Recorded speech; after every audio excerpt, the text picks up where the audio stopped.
दोस्तों नमस्कार। शाम की चाय के साथ 10 इम्पोर्टेंट करंट अफेयर सेशन में आपका स्वागत है। आज दिनांक है 22 अक्टूबर 2020। तो चलिए स्नैक्स के तौर पर लेते हैं पहले इम्पोर्टेंट करंट अफेयर को। हाल ही में चर्चा में रही कालेश्वरम लिफ्ट सिंचाई परियोजना किस राज्य में है? तो कालेश्वरम मल्टीपर्पज लिफ्ट सिंचाई परियोजना तेलंगाना में है। किस नदी पर बनी है? गोदावरी नदी पर। इसके साथ याद रखिएगा कालेश्वरम लिफ्ट सिंचाई परियोजना विश्व की सबसे बड़ी सिंचाई व पेयजल परियोजना है। चर्चा में क्यों है? सिद्दीपेट गांव के एक प्रभावित किसान ने हाल ही में एक याचिका दायर की थी एनजीटी में, और एनजीटी ने अपना निर्णय सुनाया है। निर्णय के अनुसार इस परियोजना को भूतलक्षी प्रभाव से पर्यावरणीय मंजूरी देने में कानूनी प्रक्रियाओं का उल्लंघन किया गया है। ठीक है, इसी कारण यह परियोजना चर्चा में आ गई। अगला प्रश्न देखते हैं। रूस द्वारा किस देश के समक्ष न्यू स्टार्ट संधि को 1 वर्ष के लिए विस्तारित करने का प्रस्ताव रखा गया है? तो न्यू स्टार्ट संधि किन दो देशों के बीच की गई है? रूस और अमेरिका के बीच।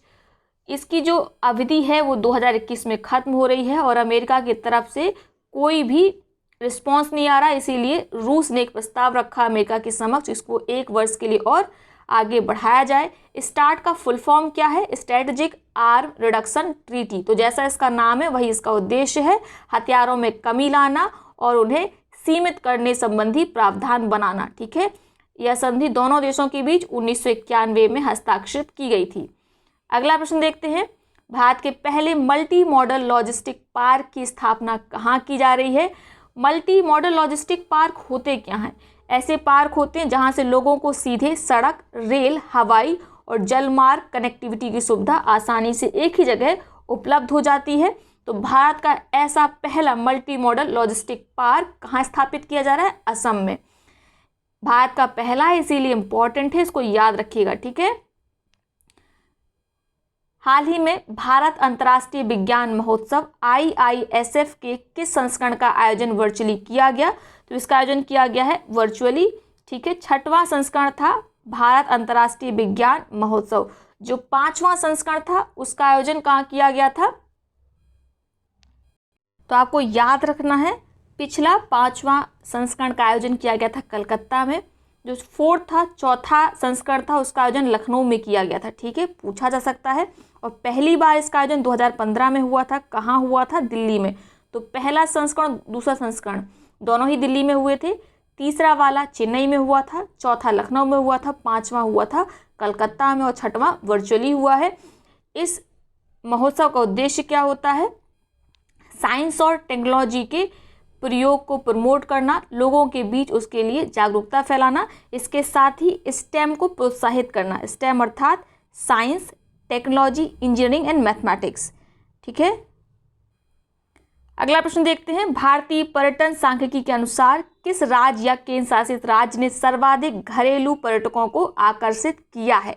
तो हाल ही में पर्यटन मिनिस्ट्री ने भारतीय पर्यटन सांख्यिकी रिपोर्ट जारी की है। उस रिपोर्ट के अनुसार घरेलू पर्यटकों को आकर्षित किया है सर्वाधिक उत्तर प्रदेश ने। घरेलू पर्यटन में शीर्ष पर देखें तो ताजमहल है और गेटवे ऑफ इंडिया है, याद रखिएगा। ठीक है, साथ में पर्यटन मंत्रालय की इस रिपोर्ट में बताया गया कि विदेशी पर्यटकों के आगमन में 2018 की तुलना में 2019 में 2% की वृद्धि देखी गई। ठीक है, साथ में आपको ज्ञात होगा वर्ल्ड इकोनॉमिक फोरम विश्व पर्यटन सूचकांक निकालता है। 2019 में भारत की रैंक 34वीं थी और 2018 में रैंक थी 40। ठीक है, याद रखिएगा। अगला प्रश्न देखते हैं। PM 2020 जो हाल ही में खबरों में देखा गया था किस संगठन से संबंधित है? बहुत इंपॉर्टेंट है और अगर ये प्रश्न आ गया तो कंफ्यूजन हो सकती है। PM 2020 किससे संबंधित है? DRDO से संबंधित है। PM का फुल फॉर्म क्या है? प्रोक्योरमेंट मैनुअल, अधिग्रहण मैनुअल 2020। ठीक है, इस मैनुअल का उद्देश्य रक्षा अनुसंधान और विकास में स्टार्टअप, MSME अर्थात सूक्ष्म, लघु और मध्यम उद्यमों की अधिक भागीदारी को प्रोत्साहित करना। तो PM का फुल फॉर्म है प्रोक्योरमेंट मैनुअल, प्रोक्योरमेंट अर्थात अधिग्रहण। ठीक है, अगला प्रश्न देखते हैं। ओसिरिस रेक्स क्या है? हाल ही में खबरों में देखा गया था। तो ओसिरिस रेक्स एक स्पेसक्राफ्ट है, नासा का स्पेसक्राफ्ट है यह। इसको 2018 में लॉन्च किया गया था नासा के द्वारा। बेनू क्षुद्र ग्रह की जानकारी एकत्रित करने के लिए। तो हाल में चर्चा में क्यों है? हाल ही में ओसिरिस रेक्स के एक रोबोटिक हैंड ने बेनु ग्रह की से धूल और कंकड़ को एकत्रित किया है, उसकी कुछ इमेजेस को नासा को फॉरवर्ड किया है, इसी कारण ये चर्चा में आ गया। अगला अपन देखते हैं CSIR की दवाओं के परीक्षण के चरण के बारे में जानकारी देने के लिए हाल ही में शुरू किए गए ऑनलाइन पोर्टल का नाम क्या है? तो उस पोर्टल का नाम है क्योर्ड, याद रखना है। यह पोर्टल किसने शुरू किया है? CSIR ने। इसमें CSIR समर्थित जो दवाएं हैं और जो परीक्षण हैं, परीक्षण के विभिन्न चरण हैं, उनसे संबंधित जानकारी आपको दी जाएगी। अगला प्रश्न देखते हैं, राजकिरण राय जो हाल ही में किस संगठन के अध्यक्ष नियुक्त किए गए हैं? तो राजकिरण राय जी को भारतीय बैंक संघ का अध्यक्ष नियुक्त किया गया है। ये हाल ही में यूनियन बैंक में CEO और मैनेजिंग डायरेक्टर भी हैं। इसके साथ ही उपाध्यक्ष किसको बनाया गया है भारतीय बैंक संघ का? तो दिनेश कुमार खारा जी को भारतीय बैंक संघ का उपाध्यक्ष बनाया गया है। ये SBI के चेयरमैन हैं। अगला प्रश्न देखते हैं, हाल ही में कौन सा खिलाड़ी IPL में 200 मैच खेलने वाला पहला क्रिकेटर बन गया है? तो पहला क्रिकेटर बन गया है महेंद्र सिंह धोनी, जिन्होंने IPL में 200 मैच खेल लिए हैं।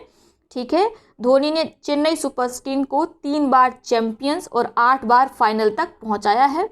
और इन्होंने जो ये 200वां मैच खेला है अपना, किस टीम के अपोजिट खेला है? तो आपको याद रखना है राजस्थान रॉयल्स के अपोजिट। ठीक है, तो ये है आज के करंट अफेयर्स। अब देख लेते हैं आज के सवाल, जिनका जवाब कमेंट बॉक्स में आपको देना है। तीनों ही प्रश्नों के जवाब को एक ही कमेंट में लिखिएगा, ताकि आपके कमेंट को पिन किया जा सके। जो सबसे पहले सही सटीक जवाब देगा उसका नाम अगले वीडियो में लिया जाएगा। तो चलिए पहला प्रश्न देख लेते हैं, किसे हाल ही में कल्पना चावला पुरस्कार से सम्मानित किया गया? आपके विकल्प हैं डॉक्टर भीम सिंह, डॉक्टर आयशा, दोनों या इनमें से कोई नहीं। ये बहुत इंपॉर्टेंट है। जितनी भी जानकारी आपको कल्पना चावला पुरस्कार या अंतर्राष्ट्रीय सौर गठबंधन द्वारा दिए जाने वाले पुरस्कार की जानकारी है, सभी को लिखिएगा।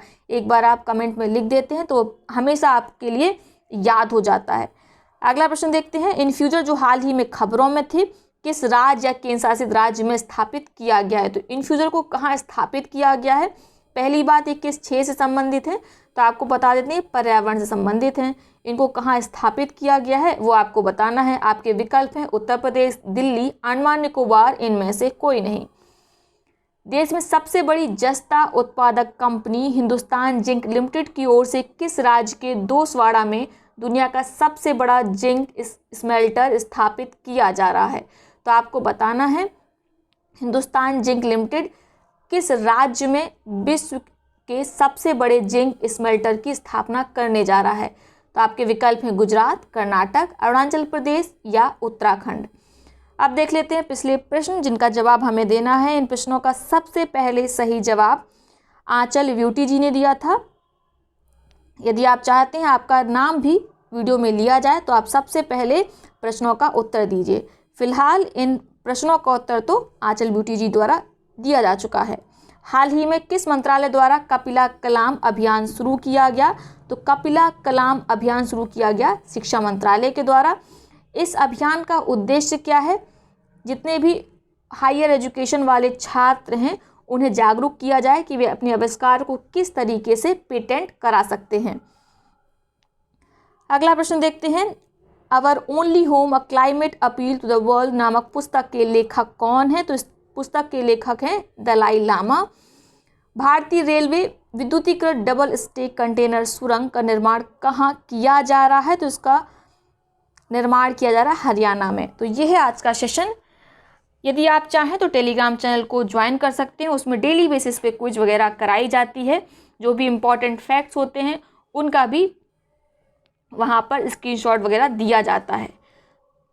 तो चलिए, अगर आपको आज का सेशन अच्छा लगा तो वीडियो को लाइक करिएगा, साथ ही अपने मित्र और सहपाठियों के साथ इसे शेयर अवश्य करिएगा। बहुत बहुत धन्यवाद।